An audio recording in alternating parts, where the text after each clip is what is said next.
Boa noite, irmãos. Paz seja convosco, amém? Glória a Deus, podemos assentar em nome de Jesus. Deus é maravilhoso, irmãos. Quero trazer uma palavra breve e depois nós queremos estar ministrando com a igreja. Há algo que eu tenho uma palavra preparada já no meu coração há algum tempo, irmãos. Mas antes de pregar ela, o Senhor colocou algo no meu coração que eu preciso conversar com vocês. Está lá em Lucas capítulo 9, versículo 42. Lucas 9, 42. Diz assim a palavra de Deus: Quando o menino vinha vindo, o demônio lançou por terra em convulsão. Mas Jesus repreendeu o espírito imundo, curou o menino e o entregou de volta ao pai. E todos ficaram atônitos ante a grandeza de Deus. Estando todos maravilhados com tudo que Jesus fazia, ele disse aos seus discípulos: ouçam atentamente o que vou dizer. O Filho do Homem será traído e entregue nas mãos dos homens. Mas eles não entendiam o que isso significava. Era-lhes encoberto para que não o entendessem. E tinham receio de perguntar-lhe a respeito dessa palavra. Amém? Irmãos, há algo que eu quero compartilhar com vocês, antes de nós irmos para a palavra, porque aquilo que nós recebemos aqui nessa terra, desta terra, vai acabar, amém? Qualquer bênção que nós recebemos do Senhor aqui, seja uma bênção de cura, seja uma bênção financeira, material, seja qual for a bênção, todas as bênçãos que nós recebemos aqui, ela vai se acabar, amém? Mas há algo do Senhor que é eterno. Os discípulos aqui, irmãos, eles não haviam entendido a natureza do ministério e do propósito da vinda de Jesus ainda. Eles não tinham compreendido, eles não tinham de uma certa forma entendido, e o versículo 45 mostra isso, mas eles não entendiam o que isso significava e ficaram com medo de perguntar a Jesus, porque eles viam que Jesus tinha autoridade sobre enfermidades, sobre doenças, sobre espíritos imundos, como nesse caso aqui.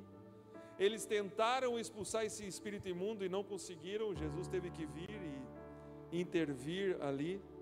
Aí Jesus, no meio disso tudo, ele lança essa revelação: é necessário que o Filho do Homem seja traído, será traído e entregue nas mãos dos homens. Esse Jesus triunfante e vitorioso, que os discípulos esperavam, como sendo aquele que restauraria o reino de Israel, expulsaria os romanos de toda a terra prometida e novamente estabeleceria uma terra santa, física aqui neste mundo. O próprio Jesus falou: eu não vim para isso. Então, irmãos, eu quero deixar o nosso coração pronto para que nós venhamos a compreender isso. Às vezes buscamos a Cristo pela nossa necessidade, e não há nada de errado nisso, irmãos.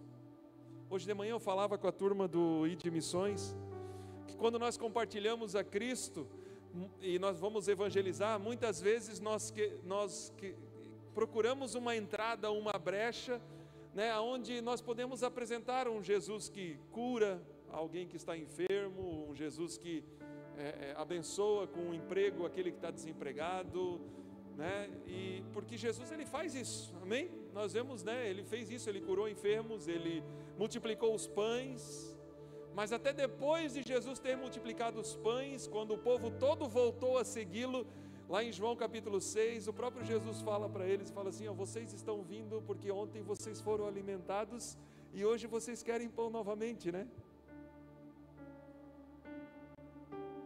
Porque há algo maior de Deus para as nossas vidas, irmãos, do que somente o alimento na nossa mesa ou a necessidade de hoje suprida. Há algo eterno que o Senhor Jesus deseja fazer no teu coração, na tua vida, uma transformação que vai perdurar essa vida e entrará na nova. Amém, queridos? E é essa perspectiva que eu quero deixar para você nessa noite agora, que nós vamos entrar lá na palavra que eu quero compartilhar com vocês, que aquilo que Deus faz em nós, Ele é eterno, mas Ele supre a tua necessidade também, de hoje. Ele ensinou-nos a orar, né? A oração do Pai Nosso, onde Jesus nos ensina a orar. Ele fala assim: o pão nosso de cada dia dá-nos hoje. Ele nos ensina a orar assim, pelas nossas necessidades diárias. Nós devemos orar e devemos confiar nele para isso.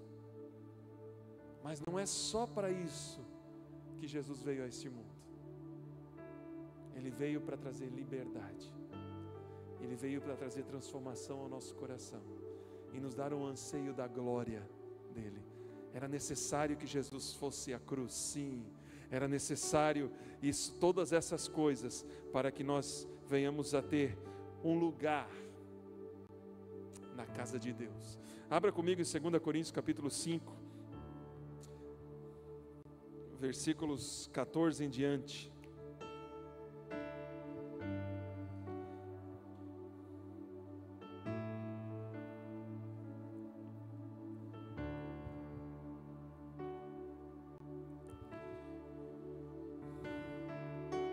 Segunda Coríntios capítulo 5, versículos 14 em diante, diz assim a palavra de Deus: pois o amor de Cristo nos constrange, porque estamos convencidos de que um morreu por todos, logo todos morreram. E ele morreu por todos, para que aqueles que vivem já não vivam mais para si mesmos, mas para aquele que por eles morreu e ressuscitou. De modo que, de agora em diante, a ninguém mais consideramos do ponto de vista humano, ainda que antes tenhamos considerado Cristo dessa forma, agora já não o consideramos assim.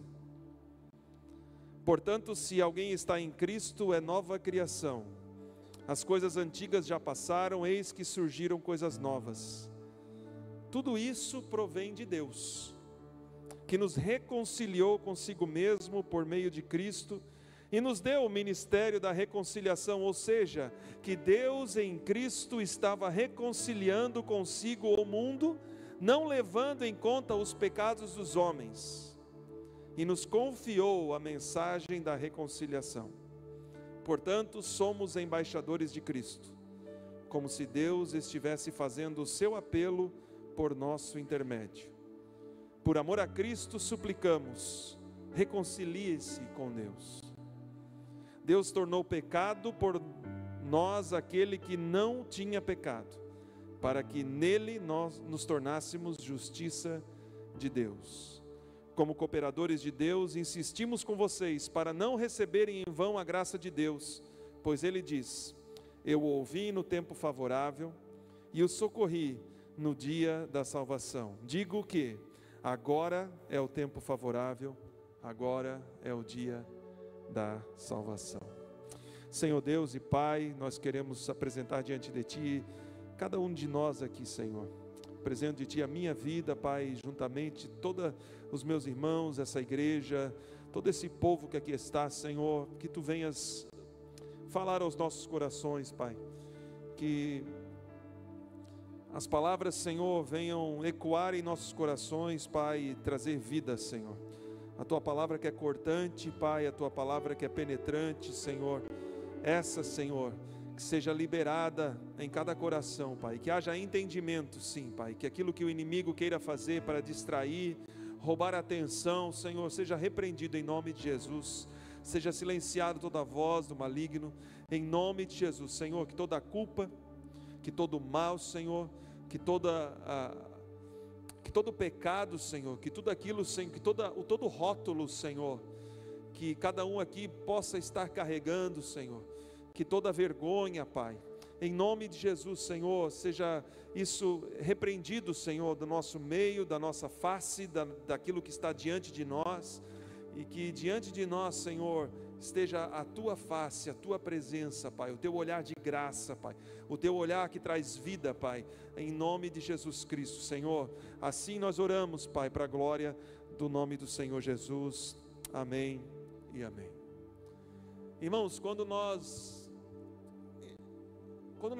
viemos, né, a falar sobre o amor de Deus, a compreender o amor de Deus, a sermos confrontados com esse amor, que é um amor que retribui-nos não por aquilo que fazemos, mas pela disposição em nosso coração de crer, de termos fé, de nos voltarmos para Deus. É como um filho que está afastado, é como um filho que está longe, é como um filho que entristeceu o seu pai e volta correndo. O pai, ele não, para aquele filho que está afastado, aquele filho que está longe, o pai, ele não, por mais brabo que esteja, né, por mais nervoso muitas vezes que possa estar, ele se alegra em ver que aquilo que estava quebrado, aquilo que estava rompido, foi restaurado. Para um filho que está longe, nada melhor para um pai saber que ele se aproximou novamente. Irmãos, quando nós olhamos para esse texto aqui, alguns pontos que eu quero trazer a vocês, nós vemos aqui um Deus que faz todas as coisas novas, um Deus que não considera-nos mais num ponto de vista humano, um Deus que olha para nós e não olha mais para nós de acordo com as coisas antigas, com o nosso passado, de acordo com o peso daquilo que nós fizemos, dos nossos erros, mas é um Pai que decide amar-nos pelo que nós somos e nos transformar do que nós somos na sua imagem. Vocês estão me entendendo, irmãos? Um Deus que não nos paga de acordo com o nosso pecado. O salmista fala isso. Ele fala assim: Senhor, se tu olhares para as minhas transgressões, Senhor, se tu considerar as minhas transgressões, Senhor, quem vai subsistir diante de ti? Não serei eu. Mas obrigado, Senhor, pela tua graça. Há um amor, irmãos, que nos constrange a Cristo.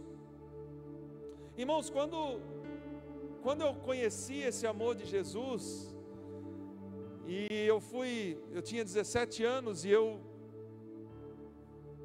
me fui convidado para receber a Cristo. Irmãos, eu não considerei as coisas que estavam ao meu redor, não considerei as pessoas que estavam comigo, eu só queria ir para frente e receber Jesus, mais nada. Os meus amigos que estavam comigo estavam ali, a gente não estava ali para um culto religioso, a gente não estava ali porque a gente queria alguma coisa de Deus, a gente tinha ido para esse acampamento só para fazer bagunça, só, mais nada. E esses meus amigos, né, alguns parentes, eles olhavam para mim e falaram: Udo, o que tu está fazendo? Volta para cá, o que tu está fazendo? Teu lugar não é lá na frente, não é para isso que nós viemos aqui. Mas, irmãos, quando a mensagem do Evangelho ela bate em nós, quando nós entendemos que há um amor maior de Deus, quando nós entendemos que há um Deus que nos ama, e Ele proveu uma salvação, proveu um lugar de segurança, proveu um lugar de provisão, um lugar eterno, onde nós somos aceitos, onde nós somos recebidos, aonde há pertencimento, irmãos.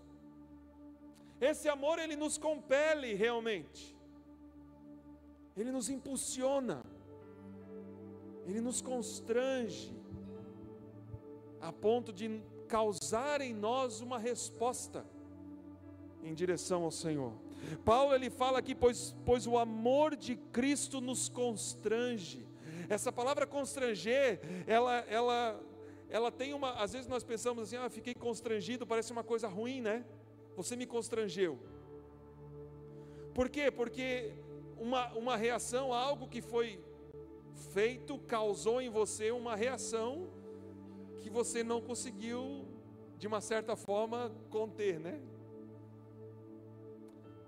Essa palavra aqui não é uma palavra negativa, irmãos, é uma palavra positiva, porque o amor de Cristo, ele nos compele, ele nos impulsiona, ele nos liberta para sermos o que Deus deseja que nós sejamos. Ele nos move a um lugar de fé, aonde nós entendemos a nossa posição em Cristo. Irmãos, você tem uma posição em Cristo. Se você recebeu a Jesus como seu Senhor e Salvador, você pediu perdão pelos seus pecados, né? Nós nos arrependemos. Você tem uma posição em Cristo Jesus. Você agora é um filho, você agora é uma filha, amada por Deus, amado pelo Senhor. O amor de Deus está sobre você, e é um amor, irmãos, que é nos dado pela graça de Deus. Como nós vimos aqui, ele explica isso, versículo 14, ele diz: pois o amor de Cristo nos constrange, nos compele, nos move, porque estamos convencidos de que um morreu por todos, logo todos morreram, e ele morreu por todos, para que aqueles que vivem já não vivam mais para si mesmos, mas para aquele que eles morreu, que por eles morreu e ressuscitou. Ou seja, é esse amor do Pai que nos compele a vivermos para Cristo. É Deus que nos ama, irmãos. Deus te ama, Jesus te ama, o Pai te ama.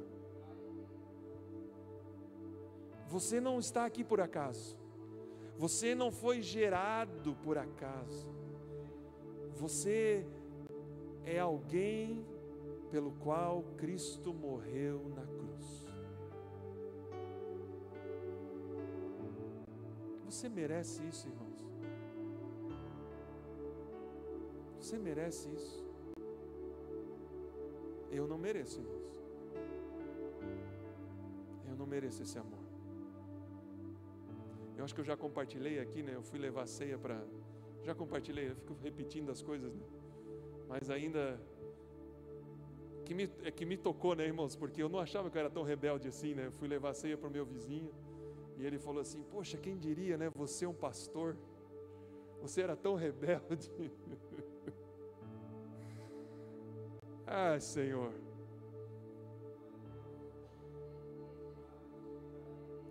Quem eu era, irmãos, para estar aqui pregando a palavra de Deus, irmãos, levando o evangelho de Cristo. O amor de Deus me constrange, irmãos. O amor de Deus nos constrange, o amor do Pai nos constrange, nos compele. E é isso, irmãos, que nos faz viver. Nós temos essa salvação, essa mensagem da salvação, essa salvação como uma bênção para nós, é nossa. Essa salvação que nos deu uma nova vida, irmãos, que nos trouxe para uma nova família. Essa salvação que nos limpa, que aqui no versículo 16 diz assim: de modo que agora em diante ninguém mais consideramos do ponto de vista humano. Irmãos, quando eu olho para vocês, eu vejo irmãos, eu vejo pessoas que fazem parte de uma família, da mesma família que eu faço. Irmãos, quando nós estávamos em missões, não importa, irmãos, a gente chegava num lugar onde havia cristãos ali, parecia que a gente já se conhecia fazia tempo, havia uma comunhão, havia uma intimidade entre as pessoas. Por quê? Porque nós somos parte de uma família. Nós não consideramos cada um de nós como o mundo considera, com os rótulos que temos. Apesar de a tendência não, né? A tentação é que durante o convívio assim, a gente vai gostando de uns, vai gostando menos de outros, né? Às vezes alguns têm alguma atitude, e por mais que o inimigo ele tente talvez rotular um ao outro, né? Talvez você saiba alguma coisa: eu não gosto quando o pastor Udo faz isso, quando aquilo, né? E assim, sei lá, Todos nós temos nossos cacuetes, temos a nossa forma de falar, de agir, de ser. Às vezes agradamos um, desagradamos a outros. Mas irmãos, nós não nos consideramos do ponto de vista humano. Quem eu sou em Cristo hoje? Qual é a tua posição em Cristo hoje? Nós temos uma nova vida, portanto, se alguém está em Cristo, é nova criação. As coisas antigas já passaram, eis que surgiram coisas novas, eis que tudo se fez novo. Algumas traduções trazem isso. E ele fala no versículo 18: tudo isso provém de Deus, que nos reconciliou consigo mesmo. Olha o trabalho que Deus faz, irmãos. Deus não perdoou o nosso pecado, porque às vezes, irmãos, quando a gente está carregando uma culpa, tudo que a gente quer é se livrar da culpa, né? Se livra da culpa, e daí respira mais aliviado. Mas não é só para isso que Jesus morreu na cruz. Não é para te aliviar da culpa. Não é para te limpar só do seu pecado, para que você possa continuar andando limpo aí, até você tropeçar de novo e cair de novo, porque todos nós estamos sujeitos a isso. Jesus Cristo morreu na cruz, e o Pai nos amou de tal forma, né, dando o seu Filho, para nos reconciliar com Ele. Uma nova família, uma nova casa, uma nova habitação, um novo Pai, um novo Deus. Você tem um Pai, você tem um Deus que te ama, que ama você. A Bíblia fala que nós somos a menina dos olhos de Deus. Tenta encostar aí no seu olho aí, põe o dedo para dentro aí. Não faça isso não. Vai que alguém consegue aí, se machuca, né? Mas tenta fazer isso, você não vai conseguir, o seu olho vai fechar, não é verdade? Porque nós protegemos os nossos olhos, é uma reação instantânea. É assim que Deus, Ele tem ciúme de nós. Ele cuida de nós como a menina dos olhos dEle, como a pupila dos seus olhos. Irmãos, nós temos essa nova vida, nós temos essa nova família, irmãos. E nós recebemos de Deus um novo propósito: vivemos para a sua glória. Versículo 19 diz assim: ou seja, que Deus em Cristo estava reconciliando consigo o mundo, não levando em conta os pecados dos homens, e nos confiou a mensagem da reconciliação. Versículo 20 diz: portanto, somos embaixadores de Cristo, como se Deus estivesse fazendo o seu apelo através de nós, ou por nosso intermédio. Por amor a Cristo suplicamos, reconcilie-se com Deus. Então é possível, irmãos, que depois de Deus ter feito tudo isso, ter reconciliado, né, o mundo com Ele, como nós lemos aqui, ainda nós não estamos reconciliados, porque Paulo aqui está fazendo um apelo aos coríntios. Paulo aqui está fazendo um apelo ao povo da cidade de Coríntios ali, que apesar de Deus ter reconciliado em Cristo Jesus com ele, há pessoas que precisam responder a essa reconciliação, irmãos. Ou seja, Deus, Ele deseja, é a vontade de Deus que nós nos reconciliemos com Ele. Então Ele provê todas as coisas para nós. Proveu o seu Filho, proveu a morte do seu Filho na cruz, ressuscitou a Jesus, o caminho foi aberto. Hebreus capítulo 10, ali do versículo 19 em diante, fala que o corpo de Cristo, né, que foi moído na cruz ali, abriu o caminho pelo véu. No templo ali, o véu simbolizava essa separação do homem com Deus. O homem não podia se aproximar de Deus, mas esse véu se rasgou, ou seja, esse caminho foi aberto em Cristo Jesus. Então Deus proveu todas as coisas, tudo está provido, irmãos. O que nós precisamos fazer é vir. E essa mensagem, irmãos, é uma mensagem onde Deus, Ele realmente pede a cada um de nós que nos reconciliemos com Ele. Ele pede a cada um de nós que nós nos aproximemos dEle, que nós venhamos até Ele com ousadia e sem medo. Por quê? Porque Ele já proveu todas as coisas. Por que quando nós erramos, por que quando nós falhamos, ao invés de corrermos para Cristo, nós corremos na direção contrária?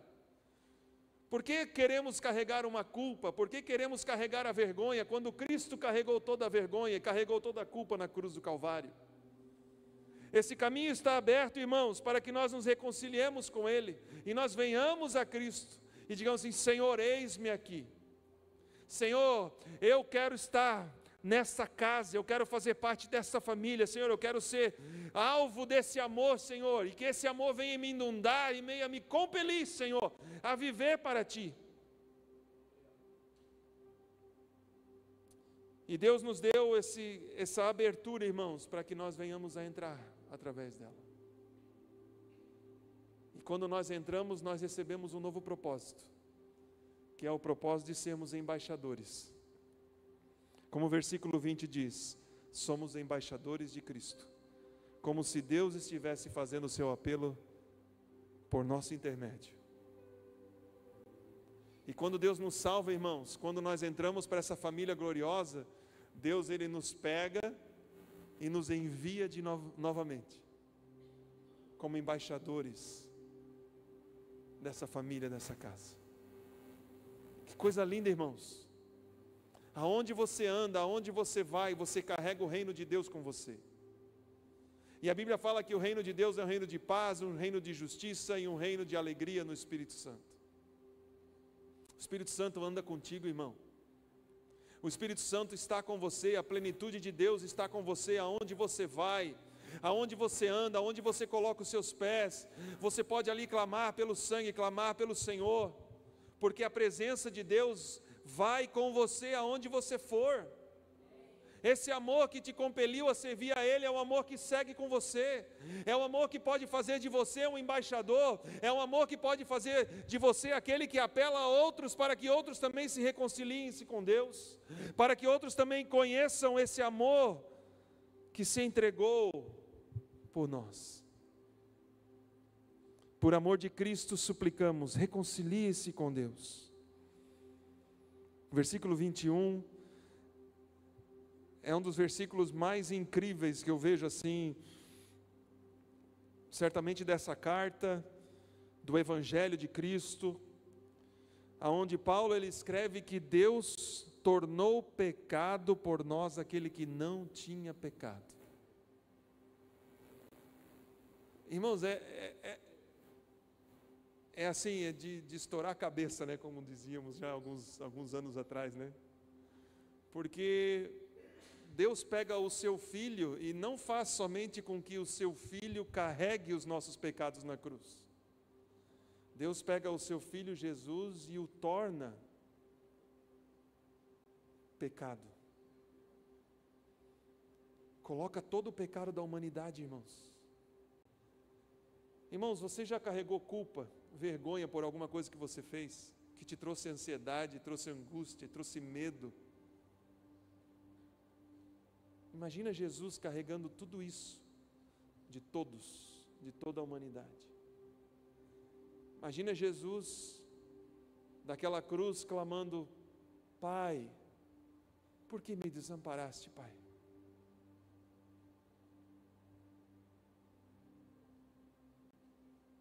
Aquele momento em que Deus, vira as costas para o seu próprio Filho.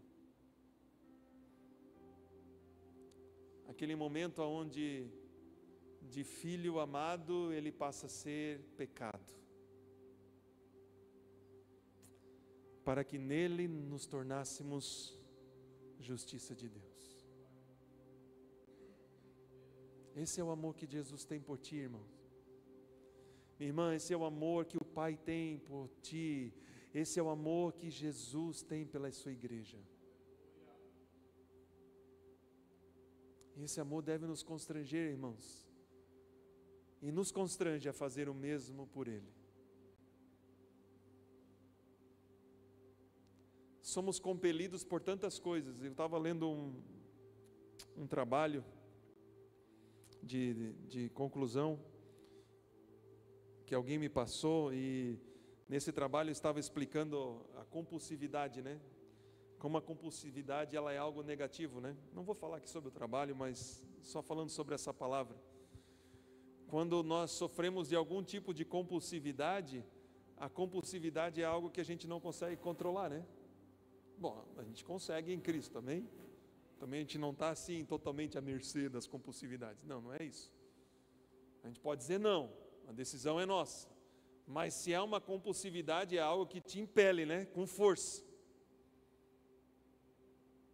E os efeitos negativos da compulsividade, né? Seja de alimentar, seja qualquer tipo de desordem, a gente conhece muito bem.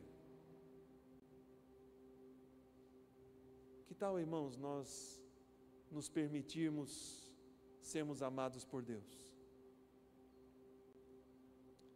Que tal, irmãos, se nós lançarmos e abrirmos mão de tantas coisas que nos angustiam e entregarmos a um Pai que nos ama e quer cuidar de nós? Aquilo que tu está passando hoje, irmão, minha irmã, não é o teu fim. Confie no Senhor. O pecado que você carrega, a sua culpa, a sua vergonha, não é para te destruir. Jesus carregou na cruz. De modo que de agora em diante ninguém mais consideramos do ponto de vista humano. Teu lugar é em Cristo.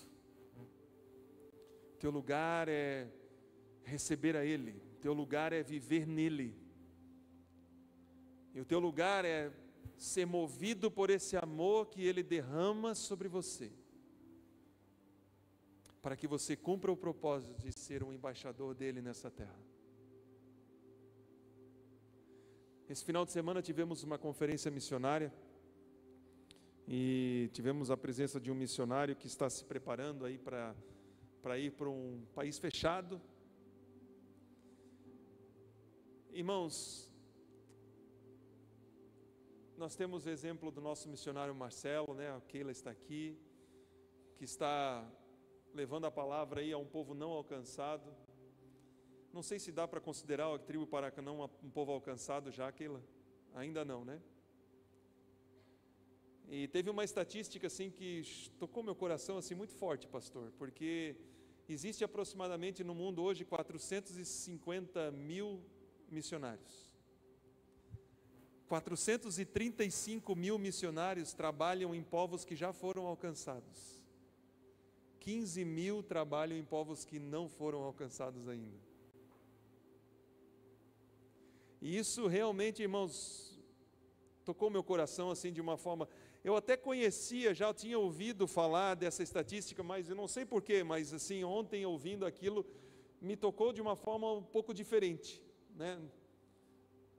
Porque, irmãos, quando a gente vê o exemplo do missionário Marcelo, a Keila, que passaram, né, o Marcelo está lá agora, missionário Odete já há 20 anos, acho que mais de 20 anos, traduzindo para um idioma, para que um povo seja alcançado. Olha o trabalho que dá, irmãos.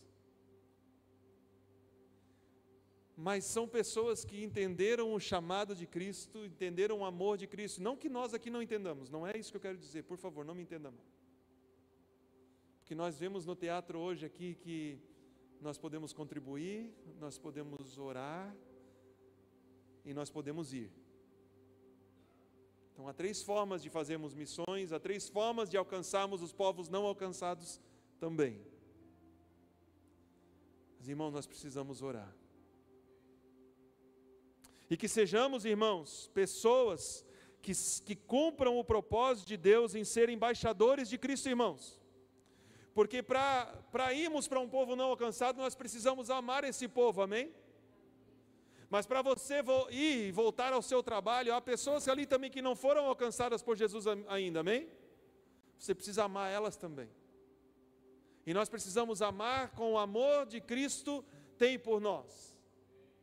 O amor que se sacrifica, irmãos. O amor que se põe no lugar. O amor que se doa. Para que através de nós eles possam conhecer o amor de Cristo. E que nós sejamos esses embaixadores de Cristo aonde nós formos. Como cooperadores de Deus, insistimos com vocês, versículo 1, capítulo 6, para que não receberem a graça de Deus em vão. Nós recebemos a salvação de Cristo, essa graça. Não vamos recebê-la em vão, irmãos. Vamos viver amando ao Senhor. Na última frase do versículo 2, diz assim, capítulo 6, digo que agora é o tempo favorável, agora é o dia da salvação. Irmãos, o ontem já foi, já passou. O amanhã, nós sabemos, né? Tem um ditado que fala, o amanhã não nos pertence. O que nós temos hoje nas nossas mãos é o agora. Agora é o dia da nossa salvação, irmãos. Agora é o dia da nossa reconciliação. Agora é o dia de nós nos posicionarmos debaixo desse amor. 1 João capítulo 3, e eu vou terminar com esse versículo. 1 João capítulo 3, versículo 1 diz assim: vejam como é grande o amor que o Pai nos concedeu, de sermos chamados filhos de Deus, o que de fato somos. Você é filho? Você é filha? Se coloque de pé.